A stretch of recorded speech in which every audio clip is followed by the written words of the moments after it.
Did you know that 70% of millionaires attribute their wealth to sacrifices they made along the way? It's not just about making money, it's about what things you're willing to let go of along the journey. Today, I want to share 6 key things that I gave up in my journey to becoming wealthy. These sacrifices played a crucial role in my success journey, and I know that they're going to do the same for you.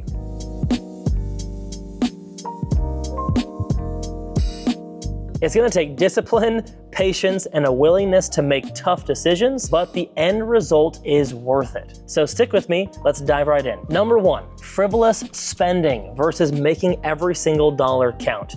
This is so important because it's not a lack of opportunities, it's an inability to seize the opportunity and to commit to it that most people struggle with. The reason is, unless you have some amount of money, like say $10,000 saved up or $15,000 saved up, it's very difficult to go from $0 in your bank account to starting a new company. You can't quit your job, you can't move jobs and take a lesser pay for a eventual later payoff, because you don't have the ability. You're living paycheck to paycheck.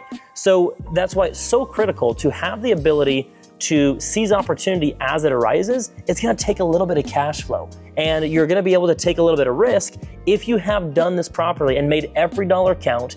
You cut out all that frivolous spending so you actually have a nest egg to work with. Spending beneath your means so you have the ability to put that aside and invest it back into business opportunities as they come up or other things. You just never know when that one plane ticket across the country for a 2-day meeting could literally change your life forever. And if you don't have the ability to take advantage of that, you might miss out on the once or twice or 3 times in a lifetime opportunity that's coming your way. So save, put that money aside, have a nest egg to where when something comes available, you can seize it. I remember when I was growing up and I went through Dave Ramsey's Financial Peace University 5 times before I graduated high school.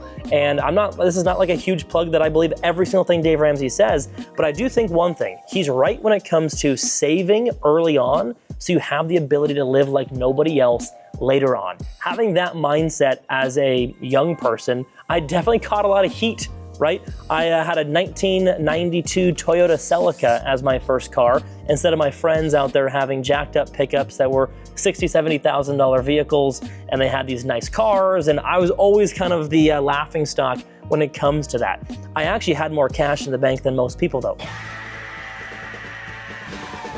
I saved my money up. By the time I graduated high school, I had a small herd of cattle that I had invested back into and really raised up. I had a positive net worth of $40,000, which as an 18-year-old is not too bad, right? I had no debt, I was on top. This allowed me to put a down payment on my house at age 19 and get married to the love of my life and buy her a very nice wedding ring at the time. Again, all cash, no debt.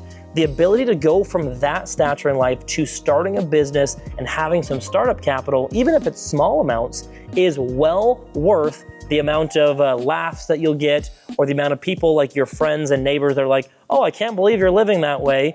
You're gonna be laughing all the way to the bank in 5 to 10 years from right now. Number 2, worrying about what other people think versus just being confident in who you are and what your mission is. As a people pleaser by nature, this one's always been difficult for me in the past, is worrying about what other people think. And guess what? Nobody actually cares. There's not a spotlight on you 24/7, wondering if you're gonna trip up, wondering if you're gonna fail, and then laughs at you if you do. When I was, in my early 20s building our business, I was making good money, multiple 6 figures. I had $500,000 in savings. I wanted to purchase a pickup that was worth $50,000. In my mind, this was some fancy new, vehicle that everyone would think is extravagant. I didn't buy it because I was worried what somebody might think of me buying this vehicle. I wouldn't be little old, hardworking Josh anymore, and like some secret would be out of the bag. Guess what? I bought the pickup because my mentor said if I didn't buy it within 7 days, he was gonna fire me as a coaching client. He said, go buy it. So I did, and you know what happened? Nobody cared. I was the only person in the world that thought anything of it, and it was all in my own head. We fabricate BS inside of our minds all the time, and you need to get rid of that. Get out of your own head and get into their life. Every billionaire was once laughed at and called crazy, so hey, I guess you're in good ranks if you're being laughed at. Number 3, cutting out instant gratification and replacing it with embracing delayed gratification. Everybody wants things and they want it right now. We want the success in our business right now. We want the first time we hire somebody, to work for our company to work out and be the, all-star employee. We want it now, we want it now, we want it now. The fact is, people that are okay with doing work now and reaping the reward later, 60 days from now, 6 months from now, 2 years from now, 10 years from now, those people always get the biggest reward. Your first marketing campaign might not be a success, but guess what? If you consistently stick with it and you do the actions of successful people, if you do that long enough with consistency, you will get the reward as well. In the insurance business, you might sell a policy and I wouldn't get paid on it for 60, 90, 120 days. Sometimes I wouldn't even break even until 12 months from today. And so you learn that you have to put in the work today and get the reward later. If you need to have the reward the same day you take the action, you will always take a massive discount on the value you receive. If you need to get paid your commission today, you're going to take a haircut and work for somebody else rather than being able to delay it till 2, 3, 4 years from now. That's just how the game is played. Exponential growth in business is very real, but you have to put in enough reps to see it through to where the exponential effect takes over. I made $14,000 my first year in business, and I read 54 business books. I was into personal development. I was working 60 hours a week. I was doing all the things, and I didn't get the results. But guess what? 5 years later, I made $1 million, and 8 years later, we sold for tens of millions of dollars in cash. So delayed gratification actually does work. Number 4, college, drinking, partying. Replace that by learning from mentors who have actually been there and done that. It's a huge difference. Honestly, I believe, just my personal belief, that college is a waste of time. Unless you're gonna be a doctor or a lawyer or something that requires a degree. If you wanna go into business for yourself, if you wanna go into sales, marketing, whatever, I believe college is a waste of money and a waste of time. The amount of learning that you can do by just diving into an industry, rolling up your sleeves, putting in the work, and then using that amount of money. Let's say instead of spending $40,000 or $50,000 on college and going to debt, after you start making money, pay mentors who have done that in your industry or in your niche.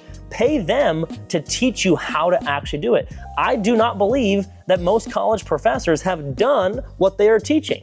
I love to learn from people that have actually done what they are teaching. And that's what you get by hiring mentors. I've spent hundreds of thousands of dollars on personal coaches and mentors in my lifetime, and I did not go to college, and it's been a very, very good experience for me, and I'll be encouraging my kids to do the same. Number 5, extreme ownership versus making all kinds of excuses. As a human being, it's really easy to lie to ourselves and blame something for our lack of success or blame some external factor instead of taking extreme ownership and saying, no, my results are on me. I have to give up excuses if I want to go to the next level. There is nobody out there that's coming to save me. It's on me.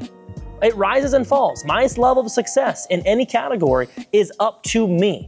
It's not blamed on my parents. It's not blamed on my grandparents. It's not blamed on my spouse. It's not blamed on my teachers. It's up to me. True winners and top performers are always looking internal for why something's not working. My marketing campaign's not working. Don't blame somebody else.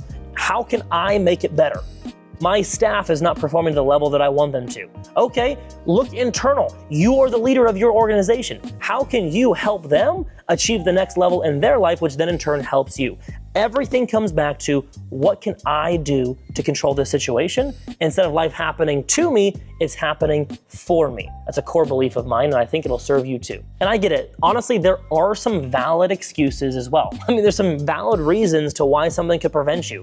I mean, if you were born without a limb, it's gonna be harder to perform in certain sports than if you do. If somebody else can do it, if somebody else has gone out and achieved the same thing that you have with similar circumstances as you, then there is no excuse, right? And even if it's a valid reason, dwelling on that or using that reason as an excuse of why you can't achieve something is not going to help our life any.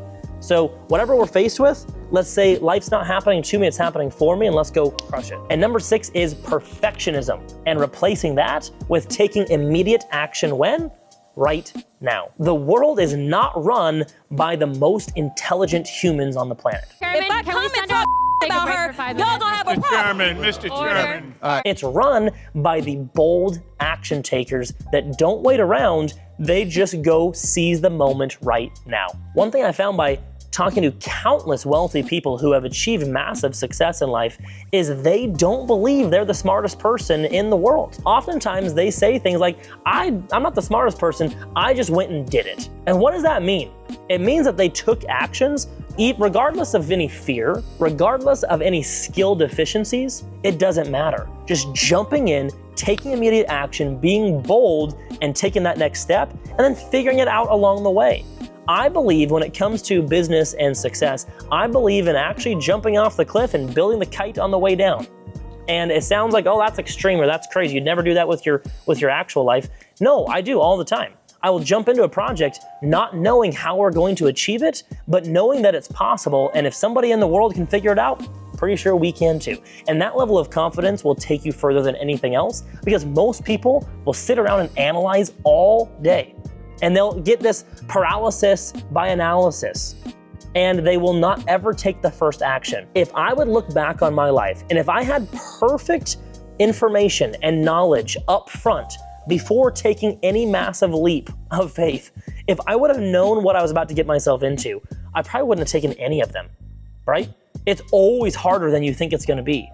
But when you just jump in and say, I'm gonna do it, there's gonna be lots of opportunity, but there's also gonna be a lot of roadblocks along the way. I don't care, I'm gonna dive in and just take the chance. When you have that attitude, you actually make progress. Everybody else that wants to be so analytical about their next 5 steps in their life, guess what? When they get punched in the face, they don't know what to do about it. There's never going to be a perfect time, so dive in and let's just adapt along the way. So as you can see, nobody's perfect and life's all about adapting along the way. These are the 6 things that I had to give up for me along the way to become wealthy and really enjoy a next level of success, and I'm constantly looking for ways to get better. Which one of these 6 may resonated with you the most, or maybe you need to work on the most? Put it in the comments below so I can check that out. And if you have any suggestions, I would love to hear maybe other things that you've given up for you to become successful. Anyway, I'll see you in the comment section, and like always, if you enjoy the channel, subscribe, like this video, share it with family and friends, and I'll see you on the next.